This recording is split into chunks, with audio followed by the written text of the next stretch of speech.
и к нему наше истинное возвращение, и да благословит Аллах и да приветствует своего пророка Мухаммада, алейхиссалату вассалям, и да будет доволен Аллах субхану ва тааля его сподвижниками, и да поможет Аллах всем верующим достигнуть благополучия в этом мире в трудный день.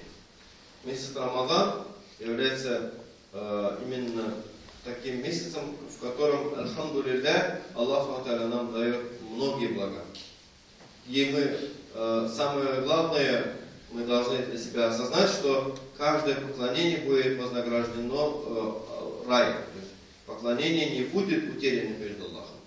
Искреннее, истинное поклонение Аллах не оставит без вознаграждения. Мы это должны понимать. Я вас искренне от всей души поздравляю тем, что мы друг друга видим в месяц Рамадан. Альхамдулилля. Уже несколько дней пост продержавшие люди. Альхамдулилля. И у нас есть определенные уже вдохновение в этом вопросе. Понимаете? В то же время мы всегда забываем некоторые моменты в нашей жизни. Это то, что в месяц Рамадан Аллах вознаграждение дает больше, чем в другие месяцы. Больше дает. Если опираться на слова посланника Аллаха, саллаллаху алейхи ва саллям, а его слова для нас садик аль-маздук, то есть он и правильный, и его слова подтверждены, то, что они правильные. Посланник Аллаха, саллаллаху алейхи ва саллям, нас радостной вестью оповестил о том, что все поклонения приумножатся. Представляете, обязательные намазы приумножатся в 70 раз. Это не просто так сказано, это посланником обещано. Остается только искренне поклониться, искренне прочитать те 2 ракат фарза утреннего намаза, 4 ракат фарза иля намаза, и кенден акшам, исту, все пятикратные намазы. Искренне прочитал от всей души перед Аллахом, именно, без никаких там сомнений, вот и вознаграждение будет уже другое. Не 4, не как обычно взял и прочитал, а 70 раз как будто бы прочитал. Кто такие платы может оплатить? За одно действие оплатить в 70-кратном размере. Мало кто может, практически никто не может. Ибо он скажет, это не рентабельно, но у Аллаха все рентабельно.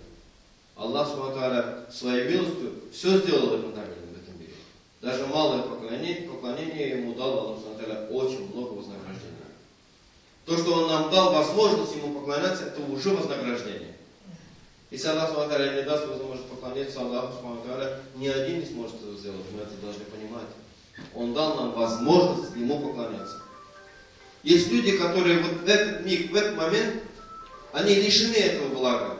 Они сидят где-то там у себя или на работе, или дома, ковыряются в своих сотовых телефонах, и они не в состоянии прийти в мечеть.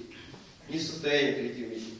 Это просто для них, Аллах еще им не открыл эту возможность. А нам, альхамдулилля, открыл. Еще дает 70 раз больше в месяц Рамадан. Поэтому мы не должны спать. Мы так и так 11 месяцев свой нафс кормим. Бегаем за своим нафсом, как псы за своим хозяином.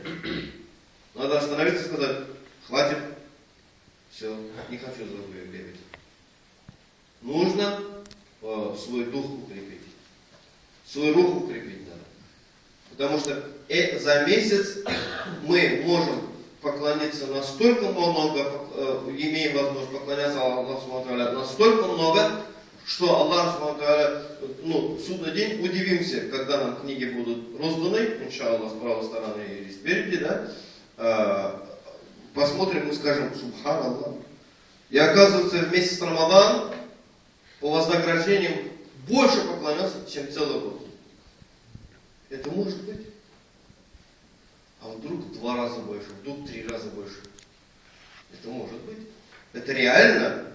Это можем сосчитать. Сколько, если за 2 раката утренних намазов, 70 утренних намазов Аллах вознаграждение дает. Как будто бы 2 месяца и 10 дней человек молился бесперестанно, каждый утренний намаз в мечети, допустим. Ты в мечеть пришел, утренний намаз прочитал в месяц Рамадан и ушел по своим делам, или там пошел отдыхать.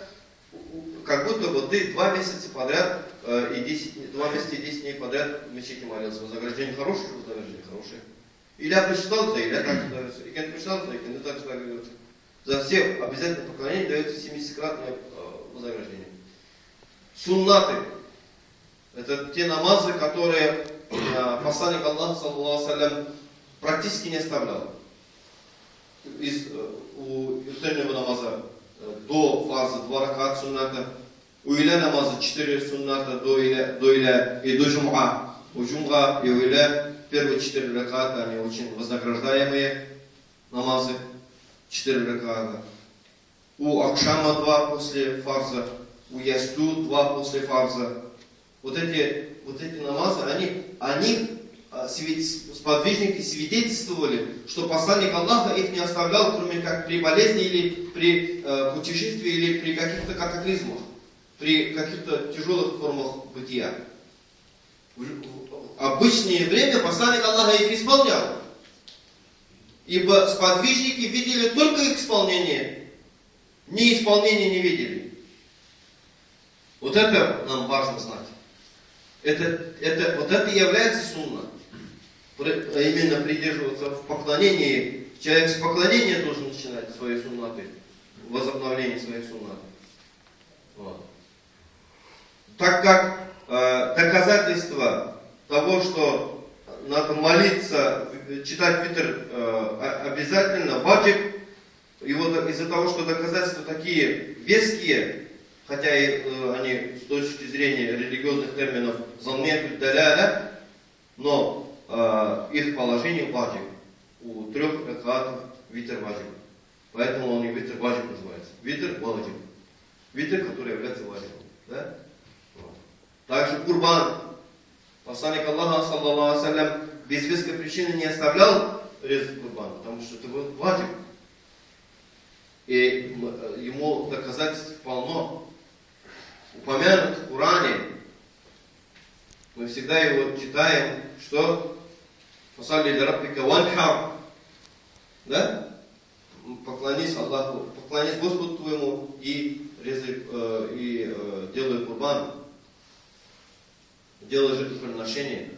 Поэтому, когда мы должны понимать, что очень немаловажно, что в этот месяц Рамадан нужно поклоняться максимально. Ибо за суннаты посланник Аллаха, саллаллаху алейхи ва саллям, обещал вознаграждение, как будто бы ты прочитал фарз. Представляете? Иля суннат читаем, вознаграждение дается, как будто бы 4 раката фарза прочитал. После иля 2 раката суннат читаешь, как вознаграждение дается, как будто бы ты 2 раката фарза прочитал. Великие вознаграждения. Кто нам даст такие вознаграждения, кроме как наш Господь? Он только может дать такие вознаграждения. И поэтому нам нужно держаться за это. Нам нужно именно оставить беготню за своим навсом. Хотя бы на месяц. Ибо этот месяц, он может стать компенсацией всех наших 11 месяцев ухахатываний, 11 месяцев серфингов по интернету, 11 месяцев нашего слушания анекдотов, все остальные 11 месяцев, он может оказаться именно компенсатором всех остальных 11 месяцев. Может такое быть. И нет гарантии, что это не так. Понимаете? Потому что мы очень расслабленно живем.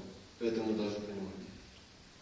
Очень расслабленно. Это не значит, что человек богатый только расслабленно живет. Бедный тоже может расслабленно жить. Он может сказать: я бедный, поэтому я не буду стараться в поклонении. Ибо я устаю, ибо я бедный, в конце концов. Сказать можно. И богатый тоже может себе причину найти для того, чтобы мало поклоняться. Мы всегда находим причину, чтобы мало поклоняться. А нужно искать причины много поклоняться. Потому что даже, допустим, некоторые очень мудрые люди стараются умру совершить в месяц Рамадан. Они же прекрасно знают, что вознаграждение за умру в месяц Рамадан будет многократным вознаграждением. Это обещано же пророком, алейхиссалату. Некоторые мусульмане стараются в месяц Рамадан дать закят, выплатить закят полностью. Они же прекрасно понимают, что в месяц Рамадан вознаграждение будет многократным. Но самое главное, конечно же, все поклонения наши надо что? Уберегать от чего? От показухи. Нельзя предаваться показухам.